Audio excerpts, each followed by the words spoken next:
do nosso convívio, são regras que não precisam transcender, né? Não tem essa mínima necessidade. Nós fazemos as regras, nós criamos, nós legislamos, nós mudamos a lei, nós fazemos as coisas, ela é totalmente imanente. Já a ética cristã, ela é transcendente. Ela veio de fora, né? Ela veio do alto. A ética ou a moral secular, ela é situacionista.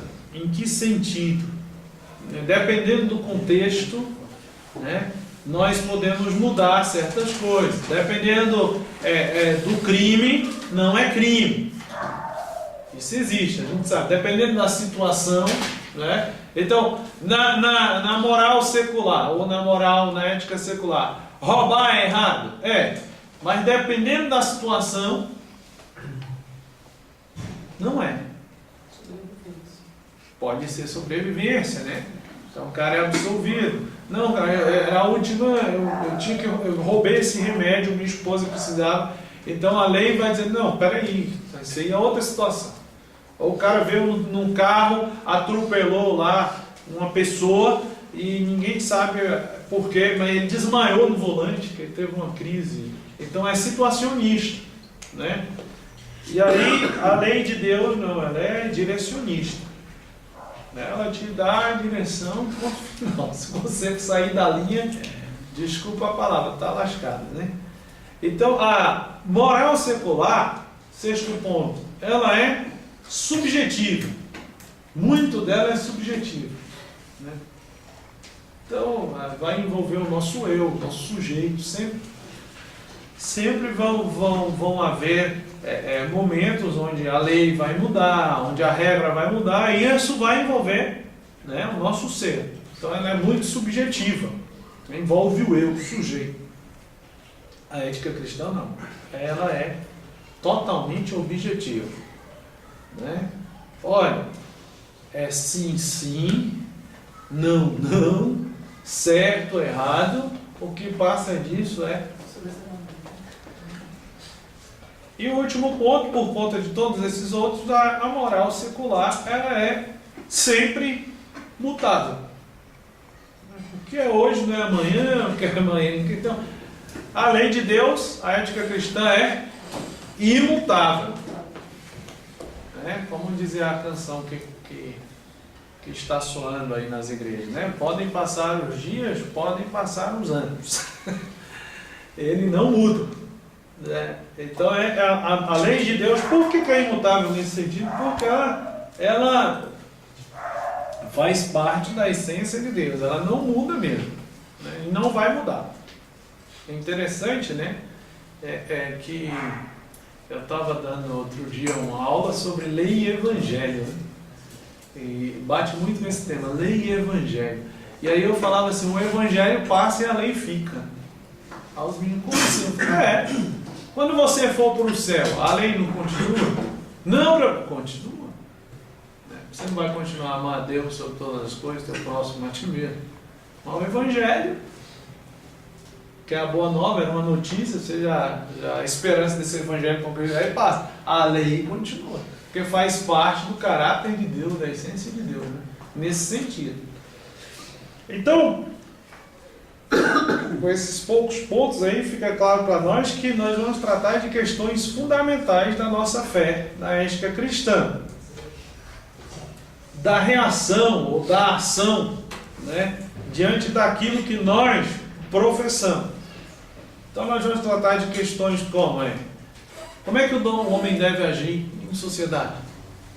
Assim, e o cristão? Quais são os seus direitos e deveres? Você vai ter de volta o que é seu? Como lidar com aqueles que quebram as normas? Alguns vão ter, né? Tá, na sociedade assim, e no nosso grupo, na igreja, né? Aí tem um ditado romano, né? Para os amigos tudo, né? Para os inimigos a lei. O cristianismo sabe muito bem disso. Nós conseguimos viver a lei? A lei dos homens? E a lei de Deus?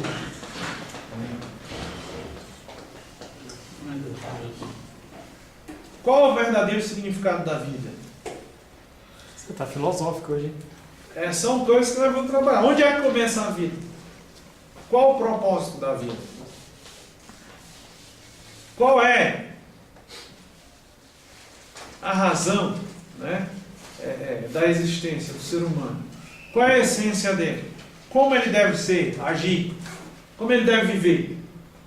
Diante dessa lei, né, secular e, no nosso caso, diante da lei de Deus. O que é verdade? O que é justiça? O que é retidão? O que é virtude? O que é certo? O que é errado? Como deve ser o nosso relacionamento? Como deve ser o nosso relacionamento com Deus?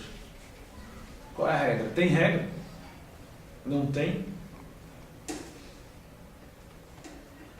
E com as outras pessoas, como é que deve ser? E eu me caso, posso separar? A Bíblia dá brecha? A lei dos homens dá. E a palavra de Deus diz o quê? Posso adotar uma criança? Como é que é isso? Posso aumentar os meus seios? Posso fazer uma cirurgia no queixo? Como é que é isso? Posso fazer um implante de cabelo? Tatuagem. Posso fazer uma tatuagem? Botar um piercing? Uma modificação corporal? Como é que é esse negócio? Né? Posso fazer uma transformação corporal do tipo tirar os seios, tomar um hormônio, colocar uma barba, né, se eu sou mulher? Se eu for homem, posso tirar minha torneirinha, botar uma vagina ali, e aí? Como é que é isso? Né? O que a lei de Deus fala? Né? E a mulher quer ter filho, não pode ter filho, pode fazer inseminação artificial? Pode fazer fertilização, in vitro? Como é que é? Pode manipular? Pode ter a barriga de aluguel? Pode ou não pode? Tem lei para isso? Como é que é? O que o Evangelho fala? O que o Decálogo fala? O que a Bíblia fala desse negócio? Né? Posso cobrar juro? Como é que deve ser o meu comportamento com as pessoas pobres na rua? Devo ajudar ou não? Como é que é isso? Né? Então, nós temos que levantar esses questionamentos, né? Não somente na ética secular, né? Mas principalmente na ética cristã, e ao mesmo tempo ir separando as coisas, né? Porque a onda secular já entrou dentro do cristianismo. E muitas vezes nós estamos adotando leis seculares dentro do nosso corpo cristão, da nossa instituição cristã, o que não deve ser feito. E às vezes nivelando as coisas, né, colocando no mesmo nível. Porque a lei foi dada por Deus. Né? Porque alguém pode pensar isso, nós vamos tratar disso. E o governo? Né? Todo governo é dado por Deus?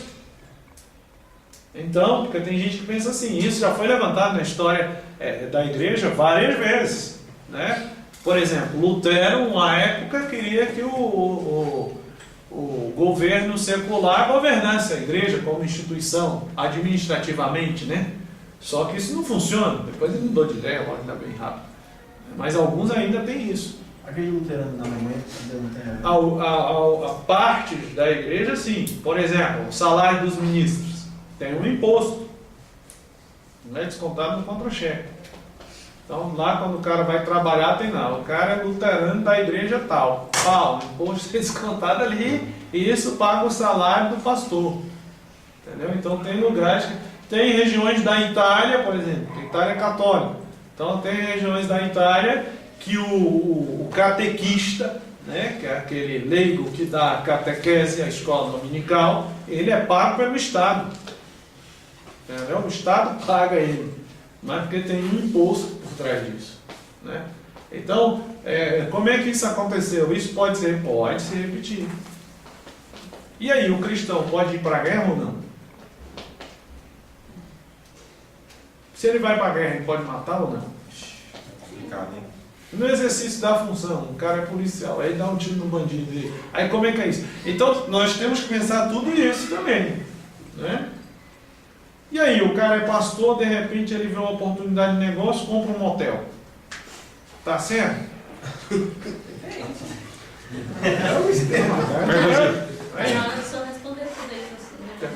Estou colocando esse questionamento, vamos ver até onde a gente vai, né?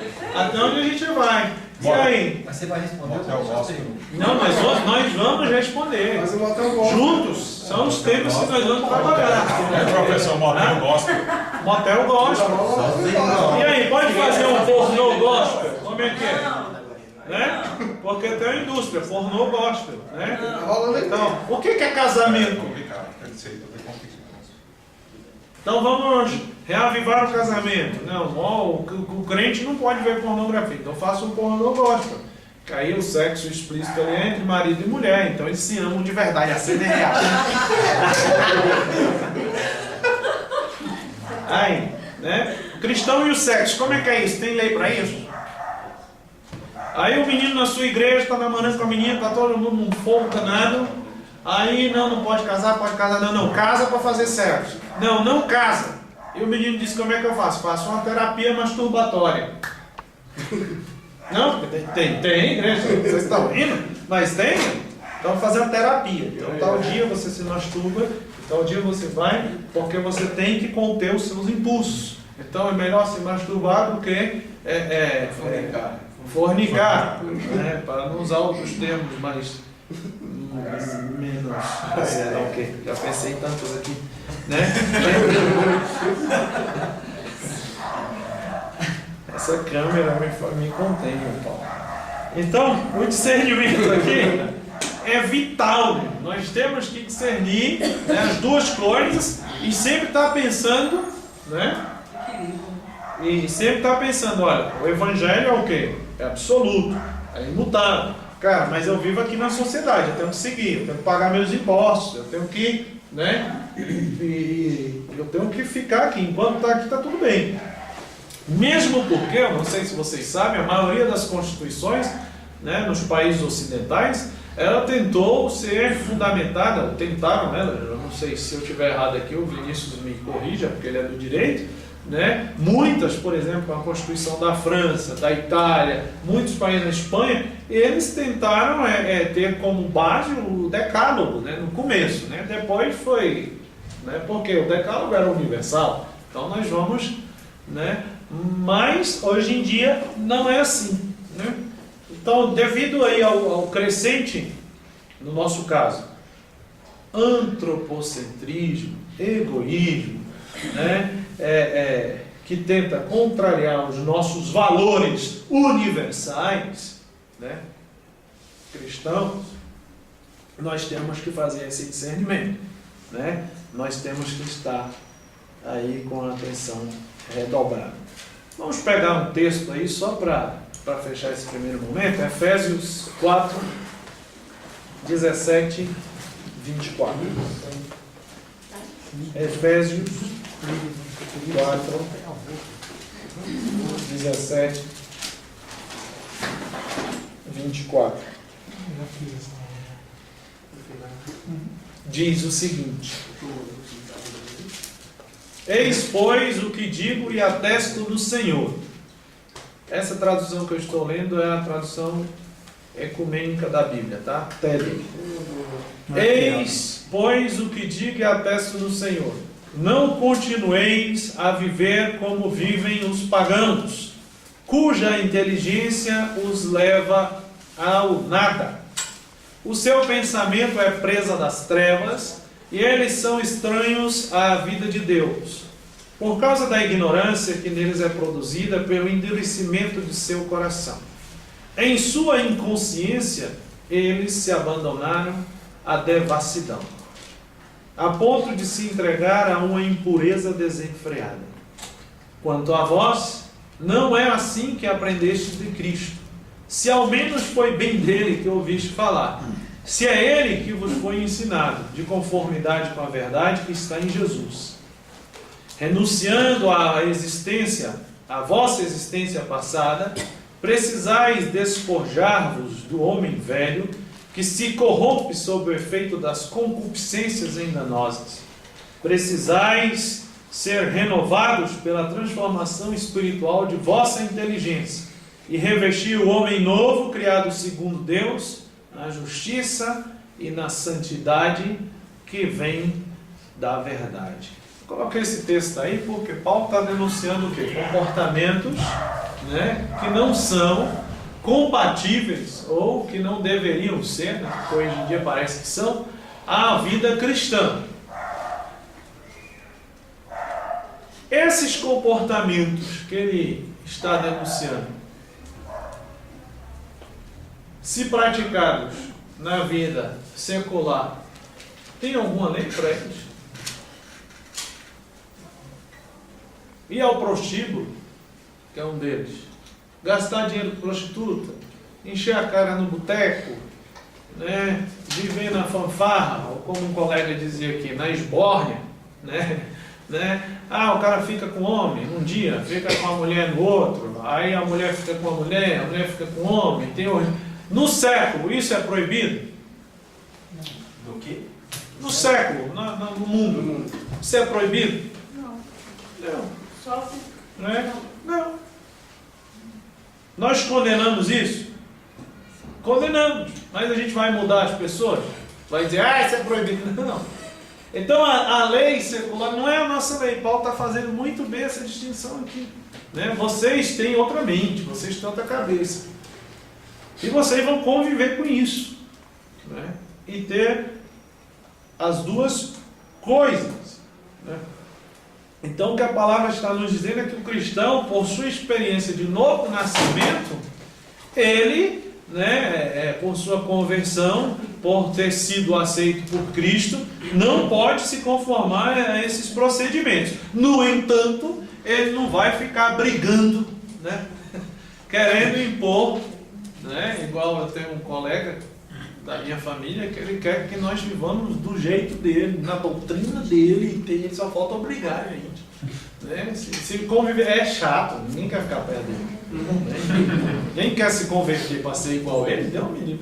Então, a ética cristã, né, nesse caso, nós podemos defini-la, é o estudo sistemático e prático da vida moral do homem. Isso é uma definição que eu tirei do Reifler, tá? Literalmente, eu estou citando ela literalmente, né? É um estudo sistemático e prático da vida moral do homem, determinado por seu valor e sua norma cristã, como revelado nas Escrituras. Dita de novo. Ética cristã, uma definição, você pode fazer outra, né? Diante de tudo isso. É um estudo sistemático, mas não é só sistemático. É um estudo sistemático e prático da vida moral do homem, determinado por seu valor e sua norma cristã, como revelado nas Escrituras. Bota entre parênteses Ulrich Reifler ou Hans Ulrich Reifler. Não vou escrever nada, nome esquisito. Tem 4 consoantes, não lembro, né? Depois vocês pegam aqui. Então, podemos agora questionar, né? Em que consiste a atitude cristã diante do século e principalmente diante da obra salvífica realizada em Jesus Cristo. O que caracteriza o novo homem, a nova criatura resgatada por Deus? Como é que nós respondemos isso na teoria e na prática? Há uma regra também para nós traçarmos aqui essa resposta? Há sim, há uma regra e há uma metodologia, tá? E é disso que nós vamos tratar agora. Nós estamos apenas introduzindo aqui a disciplina. Está tudo claro aí para vocês? Tá. Tudo certo? Alguém não vai perguntar se pode matar hoje ou deixa para amanhã, se pode roubar hoje ou se pode expulsar a filha grávida de casa. Professor, Tá muito light a coisa. Lá no Guará a coisa Não, ficou nós fogo, hein? estamos na metodologia, daqui a pouco a gente entra nos dilemas morais. Dilemas morais. o senhor falou bem no começo sobre inseminação, Sim. gravidez. Sim. Biblicamente. Como? E biblicamente, como é que fica a situação? Pois é, nós vamos tratar disso. Quando nós estivermos falando de ética cristã e ética e sexo, né? Existe possibilidade de fazer sem quebrar o mandamento divino? Alguma brecha? Né? Em alguns casos é possível dizer que sim, né? Em outros não. Por exemplo, né? Há casos em que você pode fazer uma inseminação e a criança ter 5 pais, né? Como é que faz, Mas aí não, a pessoa recorreu a um banco de sêmen, né? Ninguém nem sabe quem é o doador e tal, então não vai ter problema. Mas aí nós vamos trabalhar com uma coisa chamada vínculo biológico, que muitos tentam desprezar, né? Principalmente na prática da adoção de crianças, e que nós sabemos que isso aí não pode ser desprezado. Porque, por exemplo, vou dar só um exemplo de vínculo biológico desprezado, assim, que não foi levado em conta. Uma criança que foi adotada e nunca lhe foi revelada a adoção, ela pensa que tem o quê? Vínculo biológico. Aí na vida adulta ou na adolescência, se revela para essa criança que ela não tem vínculo biológico. Se ela não for uma criança madura, se não tiver num lar sadio, nós vamos ter diversos o quê? Problemas. Né? E outra, se não se criar também de forma sadia, a criança, desde pequena, sabendo que é adotada, se ela não for criada de forma sadia e se não se trabalhar essa questão do vínculo biológico, o que vai acontecer? Ela vai ser sempre a coitadinha, ela vai ser sempre fazer chantagem, ou não, vai ser o revoltado da família, vai ser. Então tudo isso nós vamos ter que, né, ver nessas questões aí. Porque muita gente fala, não, o que é errado aqui, né? Eu fazer isso aqui. Como é que pode ter pecado, né? Ou quebrar a lei nesse ponto? Pode sim, pode sim. Em alguns pontos, em outros nós vamos ver que não. Por exemplo, a cirurgia estética é pecado? Se ficar feio né? Lógico. O cara vai lá consertar o nariz, fica pior que antes, aí lascou. Né? Nós vamos lá e quebra o nariz. Se for lá na minha igreja, eu junto 4, quebra para fazer de novo. Porque não dá. O negócio todo amassa o barro. Lá o negócio é quente. Então, olha só. Se a pessoa faz isso, agora vamos supor, né? Já que tocou-se nesse assunto, antes da gente continuar na metodologia. Tem uma mulher, né, que tem complexo porque o seu queixo é grande demais. Eu não acho, seu queixo é tão bonitinho, né? Pega assim, porque tá tão bonito, né? Aí ela vai e faz uma cirurgia simplesmente estética, né?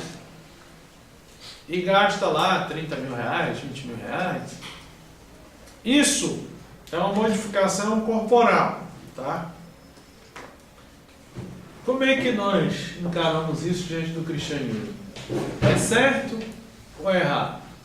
Tá tudo bem? Não sei. O que vocês acham? Eu não sei. Não sabe? Não sei. Eu digo que... Pô, bicho, meu nariz é grande desse tamanho, eu vou lá, pô, quero cortar o nariz, hoje eu posso. Aí eu vou lá, pego meu dinheiro, corto, não devo nada pra ninguém, corto meu nariz, fica bonito, então isso é pecado? Vaidade. Será? Foi um acidente, não sei, não tô... Tá vendo? É vaidade, fato. Algumas igrejas vão falar que é vaidade, né? Entendeu? Tudo é Dependendo da igreja. Tudo é vaidade, né? Vaidade das vaidades, tudo é vaidade. Diz o pregador. E aí? Não, aí você nasceu com um caroço bem no meio da bochecha, um negócio horrível. Aí você vai ao hospital, o médico diz, não, você é benigno, tal. Você pode conviver com isso perfeitamente. Eu acho que Aí você quer ficar mais bonita, vamos para uma mulher, que é pior ainda, né? O homem já é ruim, mas você com um caroço aqui horrível. Eu acho que É uma coisa feia, uma coisa que o pessoal olha de novo. Ninguém olha mais pra você, só olha pro caroço. Eu Né? acho que Aí você vai, eu tenho dinheiro agora, eu vou e faço isso aqui, fico bonitão. Eu acho que é Né? necessário. Porque no meu caso não tem jeito, né? Mas eu fico bonitão. E aí, isso é pecado? fica entre o meio termo, porque a É vaidade? Como é que é? se multiplicaria. A própria palavra de Deus diz, né? A ciência se multiplicar. Então eu acho que não é E aí? pecado, não. Mas nós vamos na questão da lei. Como é que é? Sei não. Entendeu? Então tem que se pensar nisso. E se fosse você faria? Um dilema moral aí também, né? Eu sempre coloco um dilema moral na questão familiar também. Por exemplo, vou ministro de uma igreja, ou é membro de uma igreja muito querido, trabalha nessa igreja, e de repente alguém dessa igreja, muito novo, decide se casar. Tá, casou, felicidade, mar de roda. Dá 3 meses, bate na sua porta de madrugada, a garota, com o olho roxo, o dente quebrado, 3 meses. a boca sangrando, e fala pra você. Você que é um amor roxo. Esqueci o teu nome, fala pra mim. Cícero. Cícero abre 4 da manhã, o que é isso? Aí abre e tá lá a menina, né? Aí fala, olha, meu marido me espancou. Cícero foi um dos apoiadores desse casamento, junto com toda a igreja, porque o menino era bom, e a menina também era boa e tal. Aí Cícero, não, entra aqui. Aí desce a esposa de Cícero, conversa com a menina, tá? Mas é a primeira vez? Não, isso já está acontecendo há um mês. Eita, ele me bate, mas hoje foi a gota d'água. Aí Cícero, como um bom pastor, disse, não, volte, perdoe o seu marido, ame ele.